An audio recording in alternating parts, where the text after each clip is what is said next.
Welcome to the podcast, where we introduce you to incredible humans who share their journeys with the mission to inspire you to harness your own inner tenacity to drive your life and career forward.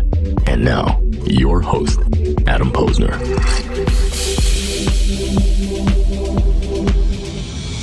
Steve Hunt, we have an actual scientist on the show today. But not like, you're not like a chemistry scientist. You're a hiring scientist. You're a hirist. I'm a hirist. Are you a hirist, Steve Hunt? I'm an Well, I have been a chief scientist or assessment scientist, but technically I'm an industrial organizational psychologist, which I joke is most psychologists care a lot about people. We care a lot about what people produce. Interesting. But it's the science of work. I kind of make that sort of. How do you choose this profession?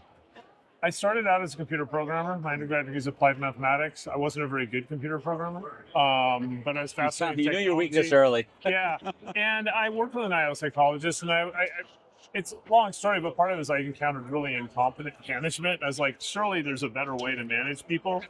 And then I learned about this field, and I got my PhD, and I focused my career is really focused, probably because of my computer science background, on how to use technology to create more effective work environments. And I've built assessments, like actually in 2005, I was building machine learning assessments. Yeah, guys, first of all, this has been around for a while. AI is not a new thing. Yeah. I mean, like machine learning, like keep me straight here, late 40s, 50s, 60s, military, like quantum, now we're in quantum. This stuff's been around, folks, but the consumer-facing side, when you look at ChatGPT, that's a consumer. That's what people think about and see now. What's changed is the computer speed, and there was a session this morning about, just a little thing that probably influenced my scientist too. My father actually was a cognitive psychologist who wrote one of the very first books on artificial intelligence in 1975. We have the proof, we have the time capsule. Tell us a little bit about who you work for and what that day-to-day looks like for you right now. So before we get deep. Okay, so for quite a while I was at SAP. I was the chief expert for working technology there. I was with SuccessFactors, where I worked with just lots of different customers on using technology to create better work environments. Got across a lot of areas. Left about a year ago for a variety of reasons, and since then I've been doing a lot of fractional work. And one of the companies I'm super excited about that brought us together is CrossCheck, which is a company that makes quality. Well, they make a couple staffing solutions, but the one that I'm focused on is quality of hire technology. So we're going to put a pin in quality of hire because we're going to go deep into that for a minute here. But you've been around this industry for a long time. And you have a large enough sample set to see certain trends and things going in certain directions. What is one trend, the positive trend that you see that's irrespective of economy, culture, politics, in a good direction? What are we doing better as an industry? Well, one, and I wrote a book called Talent Tectonics that is based on my experience working with literally thousands of companies. I added it up once. Lots of data points. And it's a look at how work is being changed by digitalization and demographics. Sort of like talent tectonic shifts are like, underlying shifts in not just work, society. That's the right wording for what it is. It's tectonic shifts. With digitalization, it's changing the nature of work such that what we need people to do for work is very different from what we used to do. The purpose of work 200 years ago, the purpose of work was to grow and distribute food so we didn't starve to death. Right. It was very function-based. Then it was the purpose of work was, and this gets to the answer of your question, but it's why it's happening. It's not just what's happening, let's dig into why it's happening. Then you had the Industrial Revolution, where the purpose of work was to make things to make us comfortable, cars, clothes. Mm-hmm. But now, and this has been happening for over 50 years, the purpose of work is knowledge and service jobs. Where your job is basically to solve people's problems or make people feel good about what you're providing them. But their expectations are changing, the problems are changing. So we need people to be creative and collaborative. You can't be creative, collaborative, and caring if you're miserable and exploited. You're being your best self. You're not being the most productive. You're not being what they hired you for. You're not following your passion. Exactly. You're not optimized. And it gets into anyone who says work was better 50 years ago didn't work 50 years ago. Work physically ground us into the ground. Work is like the 9 to 5, the 40, 50 hour work week. And repetitive. Blame Henry Ford. We blame Henry Ford. Yeah. Right? Yeah. It just was repetitive. So work now, it's physically much easier, but it's psychologically more difficult. But because of that, companies have invested so much more into giving us more support, to make work more meaningful. It doesn't always feel that way because the world's changing so fast. but work is so much more meaningful. The opportunities are so greater. It's so easy to change jobs. And pivot. I mean, and you look at from a data point perspective of people's careers. It used to be 20 years to the same organization, right? And now people pivot, they linear, they go, in all these different directions, and it's mainstream. And it also goes along the lines of when people say job, when you get back to quality hire, when people talk about job hopping, it's a function of pandemic, the economy. But I also think people are looking to change and try things and do different things. It's about growth. It's about growth. Nobody wants to do the same thing over and over and over again it's not good to do the same thing repetitively. And so when I look at this, people sometimes talk about generational differences, which... What's a factor? Certainly your lived experiences changes your social values and expectations on technology, but the ability for people to change jobs. One interesting fact, I'm a member of Gen X. Gen X changed jobs more than the millennials did when they were in their 20s. We're in the same generation? Yeah. So it's the labor market, but the other thing is now it's so easy to change jobs. Technology has made it easy, because it used to be you would have to physically mail or fax your resume. You would remember when people used to talk on the phone? Yeah. Remember back in the day when people used to talk on the phone? Well, and to find a job, right, was really hard. So there's all this technology that makes it much easier for people to have more control over their careers. Now, I always say that the challenges that we're facing is that work is becoming very psychologically hard, the stressful, the changes of all that. So I'm not saying it's all wine and roses. No. But the ability for people to control their careers now is so much higher than it used to be. On the flip side of that, do you think that we actually have less control over the stability? Well, that's kind of the turnoff. Right. My parents are New York City Board of Ed teachers. Yeah. They had stability. Once you got tenure, you were in, unless you... I'm not even going to say it, did something very egregious, right? But that was your career. And you're hitting into a real issue because, and I get into this in this book, Talent Tectonics, dives really deep into this. We need people to be adaptable. That's the world. We're really hiring people for when things aren't routine. It's like, deal with this customer problem, deal with this machine broke, deal with this market shift. And people are really good at being adaptable if they have the right psychological conditions. I mean, the ability to adapt to changing environments is the innate competitive advantage of humans as a species. It's called learning. It's called learning. We learn. We learn. But sort of the robots. Well, they do, but they don't learn the way we do. And so getting back to your point is, when we have the right psychological conditions where what we're doing is meaningful to us, we feel supported and valued, we feel confident we have the tools, change is really exhilarating. It's stressful, but it's like a positive stress of learning. And you think about in your own career, probably some of the most enjoyable There's positive times. Stress. Well, I will give you an example. In your own career, probably some of the most enjoyable times in your own career were times of considerable change. New projects, But they were usually predicated by something out of my control or an X factor or something. But then the rewarding part is the fact that you overcame them and you thrived on the other side of it. And you were working with people that were supporting you. And so the challenge in organizations, and I think you're hitting that, the stability is that people don't work well if they don't feel valued. And the problem is that we have a world where companies employ people because they need them, not because they want them. Need them, not because they want them. So we pause talking about quality of hire. Yeah. And quality, I mean, there's so many metrics when it comes to hiring.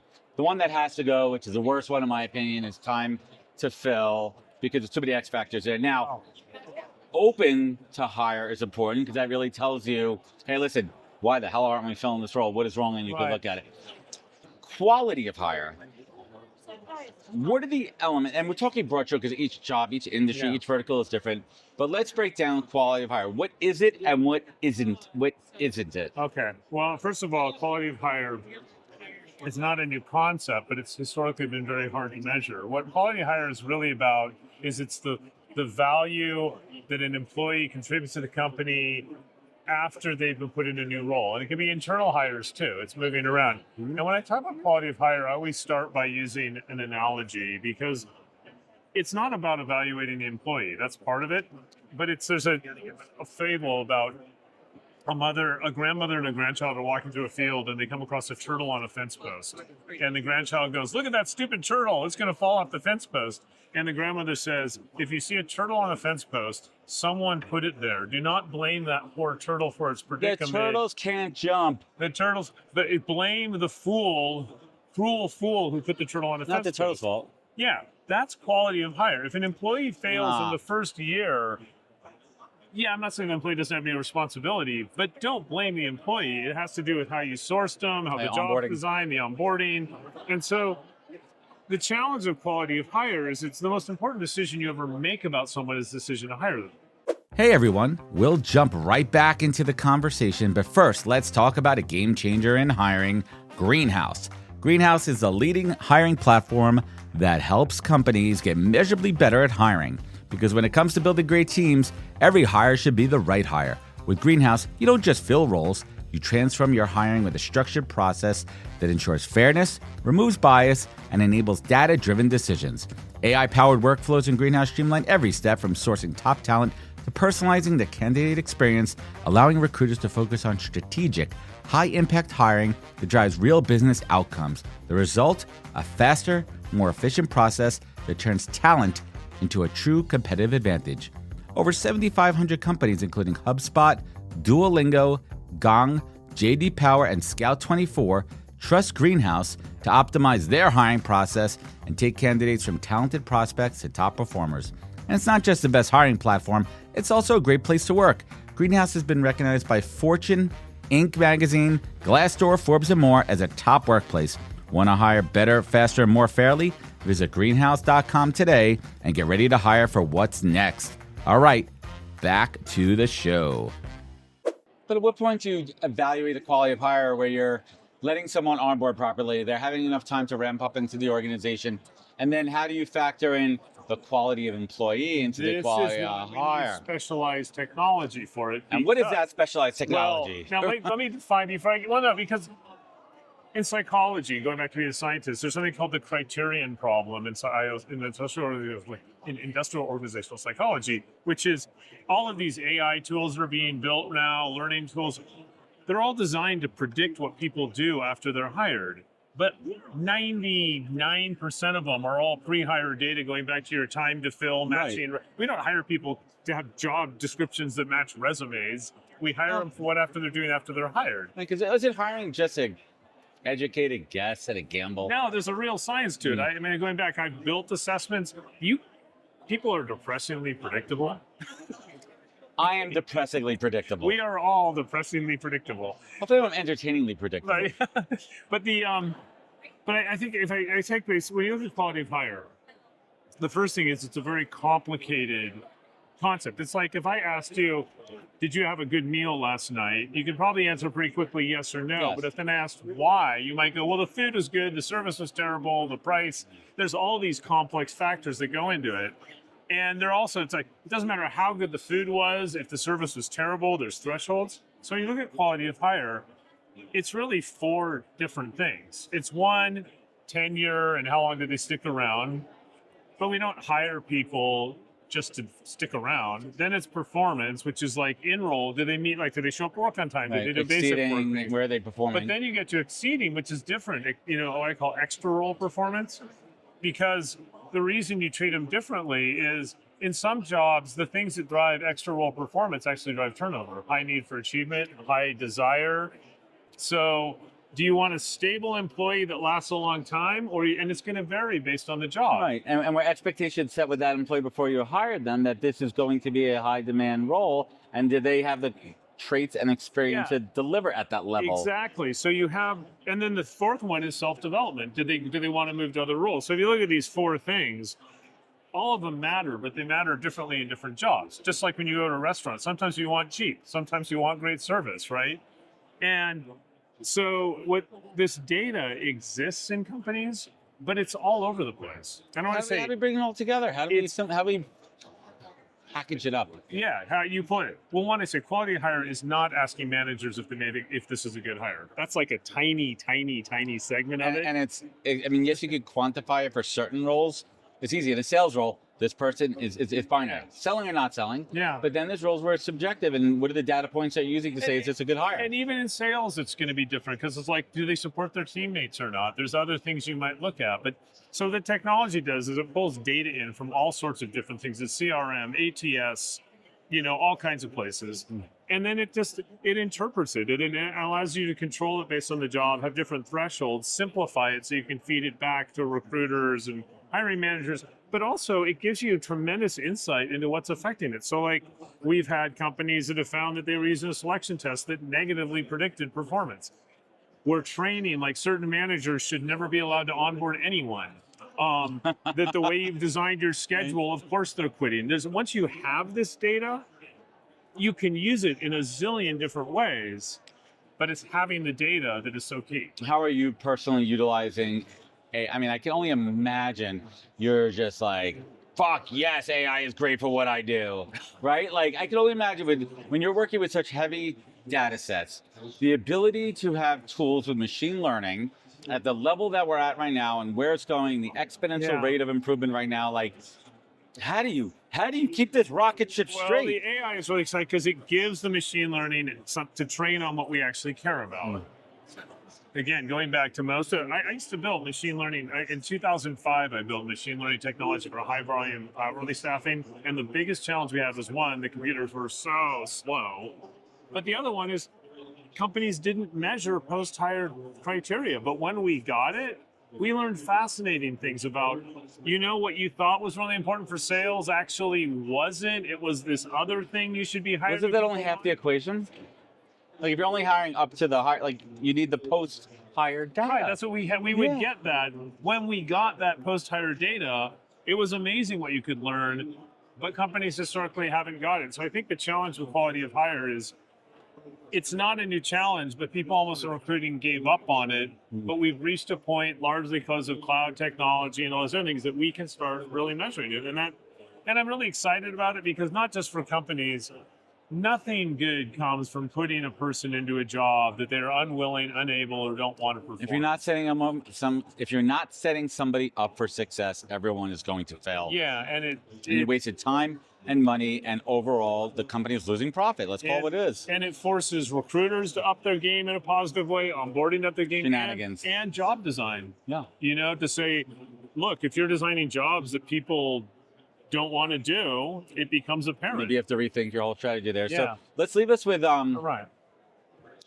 What's been the biggest aha moment for you? This mind-blowing moment of discovery, something maybe was a hypothesis that you had that was proven right or wrong, or you look to the stars or that green chandelier up there that's been distracting me for the last 3 days.